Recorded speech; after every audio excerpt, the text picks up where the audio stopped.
Hi, எல்லோரும் எப்படி இருக்கீங்க? ஸோ இன்றைக்கி நம்ம எதை பற்றி பேச போகிறோம் அப்படின்னா, ஜீவசமாதியை பற்றி என்னால் இந்த வீடியோவில் எந்த அளவுக்கு பப்ளிக்காக இன்ஃபர்மேஷனை கொடுக்க முடியுமோ அந்த அளவுக்கான இன்ஃபர்மேஷனை நான் உங்களுக்கு வந்து தரேன். ரைட்டா? ஸோ அதுக்கு முன்னாடி நான் உங்கள்கிட்ட சில விஷயத்த வந்து பேசணும். அதாவது நீங்கள் வாழ்ந்துட்டுருக்கீங்களே ஒரு வாழ்க்கை, அந்த வாழ்க்கையில் உங்களால் மன நிம்மதியோடு இப்போ வந்து இருக்க முடியும் அப்படின்னா தயவு செஞ்சு அப்படியே வாழ்ந்துருங்க. ஏன்னா இந்த சில உண்மைகள் வந்து ரொம்ப ரொம்ப கசப்பாக இருக்கும். சில உண்மைகளை ஏற்றுக்க முடியாத மாதிரி இருக்கும். அந்த டைம் வராத வரைக்கும் அந்த உண்மையை பற்றி நம்ம தெரிஞ்சிக்காமல் இருக்கிறது தான் நம்மளுக்கு நல்லது.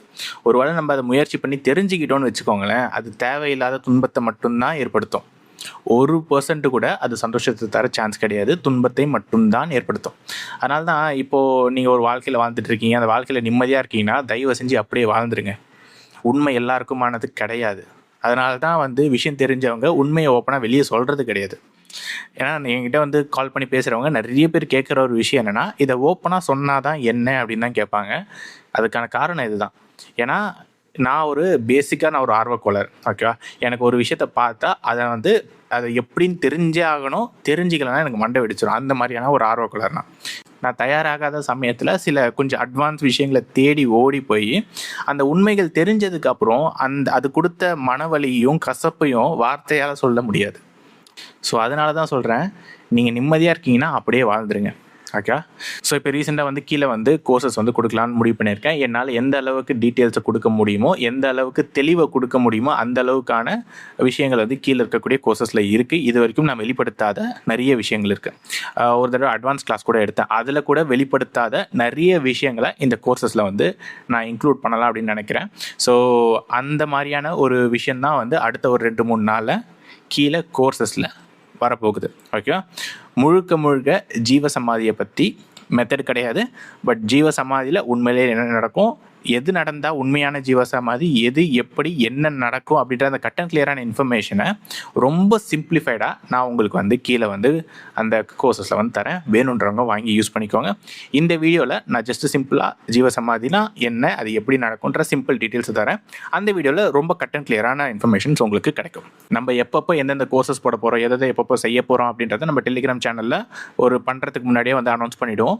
ஸோ உங்களுக்கு இன்ஃபர்மேஷன் வேணும், எப்போ வந்து என்ன கோர்ஸ் வந்து ரிலீஸ் ஆகுது, எந்த வீடியோ வந்து ரிலீஸ் ஆகுது அப்படின்றது உங்களுக்கு தெரியணும் அப்படின்னா கீழே இருக்கக்கூடிய டிஸ்கிரிப்ஷனில் நம்ம டெலிகிராம் சேனலோட லிங்க் இருக்குது. ஸோ அதில் வந்து கிளிக் பண்ணி நீங்கள் ஜாயின் பண்ணிட்டீங்க அப்படின்னா உங்களுக்கு எப்போ வேணுமோ நோட்டிஃபிகேஷன் வந்து வந்துடும். ஸோ அதை வச்சு நீங்கள் வந்து அடுத்து ப்ரொசீட் பண்ணலாம். சரி, ஓகே. இது வரைக்கும் நிறைய பேர் வந்து பின்மண்டையில் கவனத்தை வச்சா வந்து சமாதிக்கு போயிடுவீங்கன்னு சொல்லியிருப்பாங்க. ஸோ நிறைய பேருக்கு அதை கேள்விப்பட்டிருப்பீங்க. நிறைய பேர் இந்த கேள்வி எங்கிட்டையும் கேட்டிருக்காங்க. இது வரைக்கும் நான் அதை பெரிய லெவலில் ரிவீல் பண்ணது கிடையாது.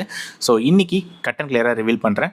ஒன்றுமே இல்லை, உங்கள் பின்மண்டையில் காபா அப்படின்னு சொல்லக்கூடிய ஒரு நியூரோ டிரான்ஸ்மிட்டர் வந்து இருக்குது. இந்த நியூரோ டிரான்ஸ்மிட்டர் என்ன பண்ணணும் அப்படின்னு பார்த்தீங்கன்னா, உங்களோட நியூரல் சிஸ்டம், அதாவது உங்களோட மூளையோட பிரேக் பேடல் மாதிரி. உங்கள் மூளை வந்து ரொம்ப ஃபாஸ்ட்டாக இயங்கிட்டு இருக்குது, அதுக்கு வந்து ஒரு ஸ்டாப் கொடுக்கணும், இல்லைனா உங்கள் ரத்த ஓட்டம் ரொம்ப ஃபாஸ்ட்டாக போயிட்டுருக்கு, அதை வந்து கொஞ்சம் ஸ்லோ டவுன் பண்ணணும் அப்படின்னா ரொம்ப பவர்ஃபுல்லான ஒரு நியூரோ டிரான்ஸ்மிட்டர் அப்படின்றது வந்து இந்த காபா. ஓகே, GABAன்னு சொல்லுவாங்க. ஸோ இந்த காபா வந்து உங்களோட ஒரு நியூரல் சிஸ்டத்தை காம் டவுன் பண்ணக்கூடிய ஒரு நியூரோ டிரான்ஸ்மிட்டர். இந்த பின்மண்டையில் நீங்கள் கவனத்தை வச்சிங்கன்னா, சும்மா இப்போ கூட நீங்கள் ட்ரை பண்ணலாம், பட் ரொம்ப நேரம் கவனத்தை வைக்காதீங்க. ஓகே. அந்த இடத்துல கவனத்தை வைக்கும் போது என்ன ஆகும் அப்படின்னா, இந்த நியூரோ டிரான்ஸ்மிட்டர் வந்து உங்களை பயங்கரமாக காம் டவுன் பண்ணி விட்டுரும். ஓகே. இதை ரொம்ப நேரம் பண்ணிங்கன்னா கோமா ஸ்டேஜுக்கு போகிறதுக்கும் சான்ஸ் இருக்குது.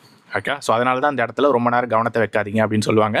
சரி, இந்த காபா அப்படின்ற நியூரோ டிரான்ஸ்மிட்டரை நான் கிளாஸில் ரொம்ப அதிகமாக பயன்படுத்துவேன். எப்படின்னு பார்த்தீங்க அப்படின்னா, நான் வந்து பின்மண்டையில் கவனத்தை வைங்கன்னு அப்படின்னு சொல்லிட்டு 1 நிமிஷத்துக்கு ஒரு தடவை வந்து வாய்ஸ் கொடுத்துக்கிட்டே இருப்பேன். 1 நிமிஷம் அமைதியாக இருங்க, இன்னொரு 6 நிமிஷத்துக்கு வந்து தூங்கிடாதீங்க, முழிச்சிக்கிட்டு இருங்க, கவனமாக இருங்க, கவனத்தை வைங்க. இந்த மாதிரி ஒவ்வொரு நிமிஷத்துக்கு ஒரு தடவை வந்து நான் வாய்ஸ் கொடுத்துக்கிட்டே இருப்பேன். இப்படி கொடுக்குறதால என்ன ஆகும் அப்படின்னா, யாராவது வந்து ரொம்ப ஆழ்ந்த தூக்கத்துக்கு போகிறாங்க, இல்லை ஆழ்ந்த நிலைமைக்கு போகிறாங்க அப்படின்னா அவங்கள பிடிச்சி இழுத்துட்டு வரதுக்கு இது வந்து யூஸ்ஃபுல்லாக இருக்கும். ஸோ நீங்கள் வீட்டில் பண்ணும்போது ரொம்ப நேரம் கவனத்தை அந்த இடத்துல வைக்காமல் வந்து பார்த்துக்கிறது ரொம்ப ரொம்ப நல்லது. இந்த இடத்துல கவனத்தை வைக்கிறதால பெரிய லெவலில் எதுவும் நடக்காது.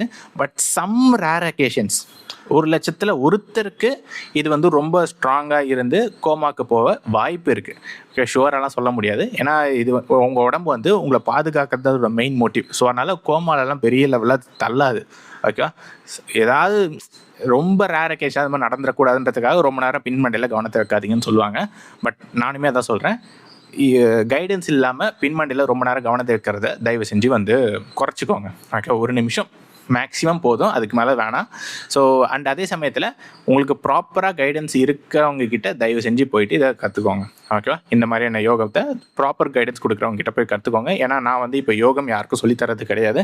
ஸோ அகைன் அதை மறுபடியும் சொல்ல வேண்டியதாக இருக்குது. ஏன்னா நிறைய பேர் வந்து கேட்குறாங்க. ரைட்டா? நான் யோகம் சொல்லித்தரதில்ல. உங்களுக்கு தேவையான கட் அண்ட் கிளியரான கிளாரிட்டி இன்ஃபர்மேஷன், ரியலைசேஷன் இன்ஃபர்மேஷனை மட்டும்தான் நான் வந்து தரேன். ரைட்டா? ஸோ கீழே ஒரு 2-3 நாளில் ஒரு வீடியோ ரிலீஸ் ஆகும். ரிலீஸ் ஆகிற வீடியோ வந்து இந்த ஜீவ சமாதியை பற்றி ஃபுல்லாக கட் அண்ட் கிளியராக என்னென்ன நடக்குது, எப்படி எப்படிலாம் நடக்குது. ஏன்னா சில ஜீவ சமாதி வந்து இருக்கும், அது வந்து அடைஞ்சிருப்பாங்க. அடைஞ்சு ஒரு 6 நாள் வரைக்கும் உடம்பு அழுகாமல் இருந்திருக்கும். அதுக்கப்புறம் அழுகியிருக்கும். சில பேருக்கு 12 நாள் வரைக்கும் அழுகாமல் இருந்திருக்கும். அதுக்குள்ளே வந்து உடம்பை வந்து அந்த குழிக்குள்ளே போட்டு மூடிடுவாங்க. இந்த மாதிரிலாம் நடக்கும். ஓகே? சில பேரோட உடம்பு வருஷ கணக்கிலலாம் அப்படியே இருக்கும்.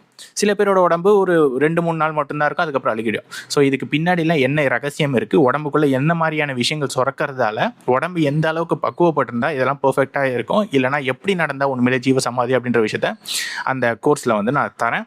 ஒரு 2-3 நாள் ரிலீஸ் ஆகும்னு நினைக்கிறேன். ஸோ ரிலீஸ் ஆகிற இன்ஃபர்மேஷன் உங்களுக்கு வேணும் அப்படின்னா கீழே இருக்கக்கூடிய டெலிகிராம் சேனலில் ஜாயின் பண்ணிக்கோங்க. இனிமேட்டு இந்த மாதிரியான ரொம்ப ஆழ்ந்த ரகசியங்கள் எந்த அளவுக்கு என்னால் ரிவீல் பண்ண முடியுமோ என்னால் முடிஞ்ச அளவுக்கு நான் பண்ணுறேன். ஓகேவா? ஸோ இதுதான் உங்ககிட்ட ஷேர் பண்ணணும்னு நினைக்கிறேன். Tata, bye bye.